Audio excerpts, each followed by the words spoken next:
민수기 13장. 하나님은 가나안 땅을 이스라엘 백성에게 주셨습니다. 그러나 그 땅은 이미 많은 사람들이 살고 있는 땅입니다. 그 땅을 얻기 위해서는 싸움과 전쟁도 필요했습니다. 전쟁을 위해서는 많은 정보가 도움이 됩니다. 지형은 어떠하고 인구는 어떠하며 전쟁 준비는 어떻게 해야 할지 상대를 알아야 전쟁에서도 승리할 수 있는 것입니다. 모세는 12명의 스파이를 뽑았습니다. 그들은 아마도 민첩하고 지혜롭고 지도자의 자질을 갖춘 사람들일 것입니다. 물론 믿음도 좋았을 것이고 하나님의 사람들이었을 것입니다. 모세는 영적 지도자로 바른 선택을 했을 것이고 신중한 선택을 했을 것입니다. 12명의 정탐꾼들은 모세의 명령을 받고 가나안 땅으로 들어갔습니다. 그리고 그 지역을 살펴보았습니다.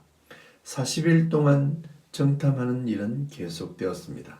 그들이 돌아올 때 가나안 땅에서 자란 과일을 일부 가져왔습니다. 석류와 무화과 그리고 포도를 샘플로 가져왔다고 했습니다. 이제 가나안을 살피고 정보를 수집해서 백성들 앞에서 보고를 합니다. 하나님이 주신 땅 가나안은 참으로 젖과 꿀이 흐르는 좋은 땅이라고 보고를 했습니다. 하나님은 이스라엘을 위해 좋은 땅, 비옥한 땅을 허락해 주셨습니다. 땅은 비옥하고 열매는 좋은데 그 땅에 사는 사람들이 강하고 성읍이 견고하다고 보고를 합니다. 특별히 그곳에는 안악 자손이 있는데 그들은 거인들이라고 보고를 했습니다. 정탐꾼들의 임무는 있는 그대로 보고만 하면 됩니다. 사실을 분명하게 설명하면 그만입니다. 그러나 그들의 입에서는 그래서 가나안 땅에 들어갈 수 없다는 결론을 내리고 있습니다. 하나님이 주신 땅이고 하나님이 인도하셔서 그들 코앞에 가나안을 두고도 그곳에 들어갈 수 없다는 말에 대부분의 정탐꾼이 입을 모았습니다. 12명 중에 먼저 갈렙이 보고를 합니다. 그는 백성들 앞에서 곧 가나안으로 올라가자라고 외칩니다. 그리고 그 땅을 취하자라고 외쳤습니다. 그리고 싸움에서도 능히 이길 것을 선포합니다. 믿음의 말을 하고 있습니다. 하나님이 인도하셔서 지금도 광야에서 기적적으로 살아가는데 왜 가나안을 얻지 못하겠습니까?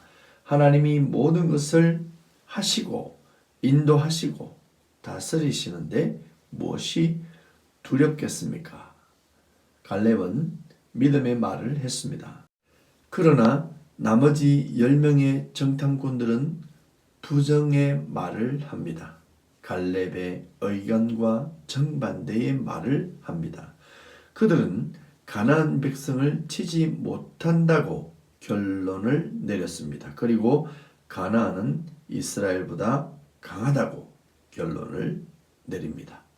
그러니 가나안 땅으로 올라갈 수 없다고 보고를 하게 됩니다. 또한 악평을 합니다. 그 땅은 그 주민을 삼키는 땅이라고 32절에 표현되어 있습니다. 그 주민을 삼킨다라는 표현은 그 땅에 들어간다 해도 곧 망하게 될 것이다 라는 의미를 담고 있습니다. 따라서 10명의 정탐꾼의 보고는 올라가서 전쟁을 해도 패하게 될 것이며 이겨서 그 땅을 차지해도 곧 망하게 될 땅이다 라고 보고를 하고 있는 것입니다. 하나님이 주시는 땅을 그렇게 악평한 것입니다. 하나님의 선택을 한 번에 밟아버린 것과 같습니다. 하나님을 신뢰하고 믿는 모습은 온데간데 없고 불신과 두려움과 원망에 가득한 보고를 백성들에게 쏟아내고 있는 것입니다. 그리고는 그들 앞에 이스라엘이 메뚜기 같다라는 최악의 표현을 하게 됩니다. 하나님의 아들들이요, 하나님의 백성이며 하나님의 강하심을 애굽에서 보아서 알 것인데도 불구하고 그들은 스스로를 메뚜기에 비유하며 무너져 버렸습니다. 같은 곳을 보고 왔지만 요수아와 갈렙은 하나님 나라의 승리를 확신하는데 10명의 사람들은 악평과 불신으로 가득한 보고를 하였습니다. 다음 장에는 불신이 가져온 재앙과 믿지 않는 자의 결말이 어떻게 되는지를 살펴보도록 하겠습니다. 그럼 우리는 이 땅에서 살고 내일을 꿈꾸며 또한 하나님 나라를 이루어가는 과정에서 어떠한 말들을 해야 하겠습니까? 우리는 믿음의 말을 합시다. 하나님을 신뢰하는 말을 합시다.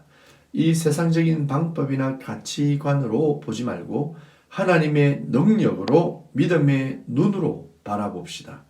내가 혼자 하는 것이 아니라 하나님이 하신다는 믿음을 가지고 나아갑시다. 하나님은 오늘도 우리 입술에서 나오는 말들을 듣고 계십니다. 믿음의 사람은 믿음의 말을, 불신자는 불신의 말을 할 것입니다. 모든 일에는 바른 분석 그리고 판단, 이것이 매우 중요합니다. 그러나 우리는 그 판단, 즉 나의 판단과 생각 위에 하나님의 손이 존재하심을 믿고 믿음의 행동을 해야 할 것입니다. 구원받는 일에 그리고 생명을 살리는 일에 하나님 나라의 일에는 반드시 믿음이 있어야 합니다. 큰 믿음을 가지고 오늘도 전진하시는 여러분의 삶이 되시길 축복합니다.